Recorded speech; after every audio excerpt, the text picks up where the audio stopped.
Box host Jesse Waters claims that he's personally done more for women's sports than United States women's national soccer team star Megan Rapinoe.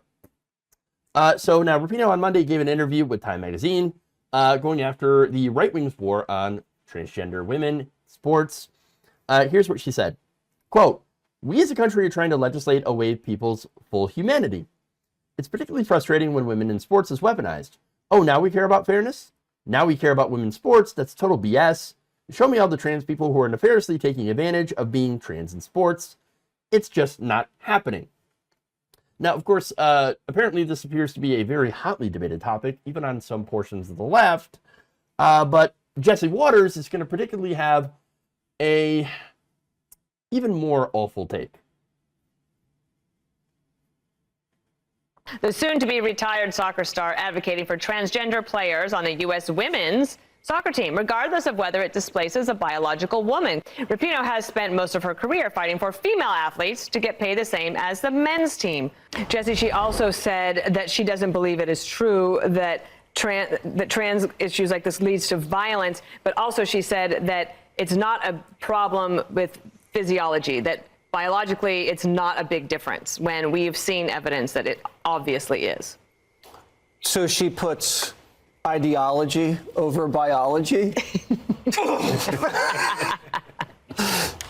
So is Rapinoe saying that she'd be okay with having an all-male U.S. women's soccer team? Apparently so, as long as they get paid the same, I guess. So I guess there's no problem in the shower, but she wouldn't be okay if a guy took her spot on the team and she rode the pine. She would never be okay with that. She doesn't want to shower with men. She would not be okay with that.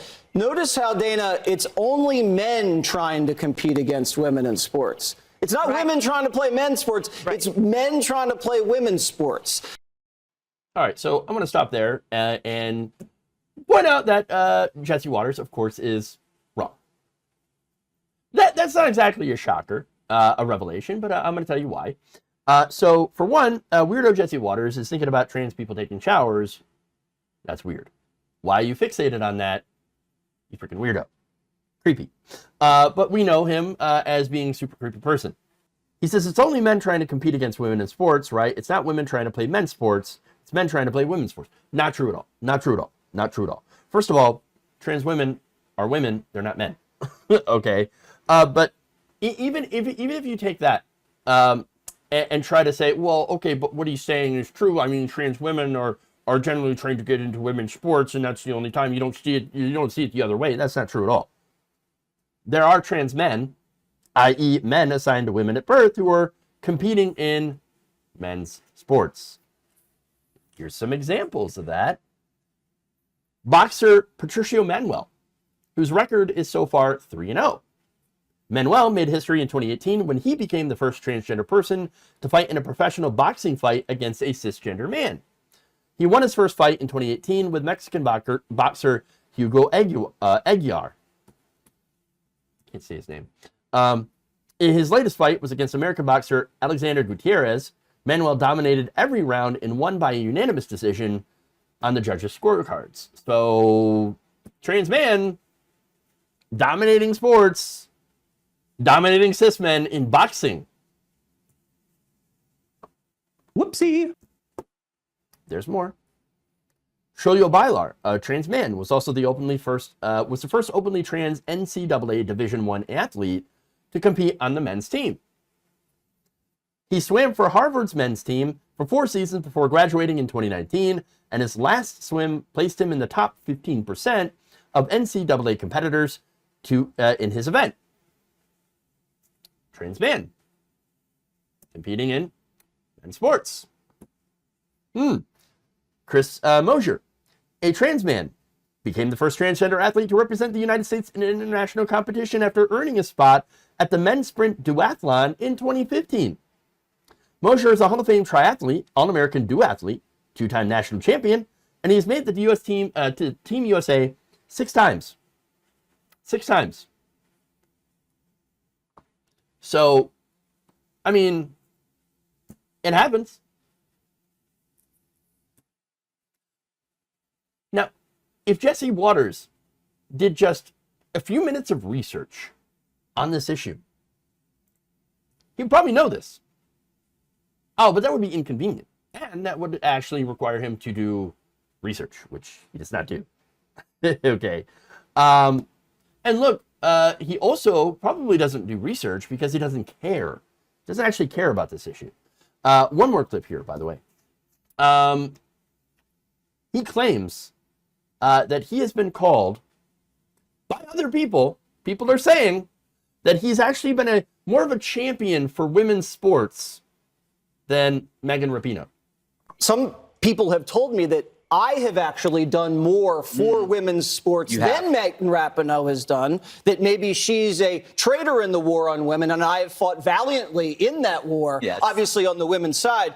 That's not me saying that, and I actually disagree with that. I'm just saying it's something that's being said. Women have also told me, because she's a lesbian, I believe. Is that true? Yeah. That she may have a different feeling about the trans issue than straight women, that she feels an allyship. Am I using allyship correctly? I've never heard the word, but I guess so. And I respect that opinion, and I respect the fact that she's done great things for the United States on the field. She's a great leader. But this opinion is destructive. It is destroying women's sports. And as someone that's been an advocate for women, as she has, financially, she should understand that better than anybody. People are saying that I did more for women's sports, than someone who's a very, very accomplished athlete in women's sports. Wow. I would really love to see Jessie Waters name some of the top women athletes right now, other than Rapinoe, because she's been in the news. I'm going to bet he couldn't do it because he doesn't care.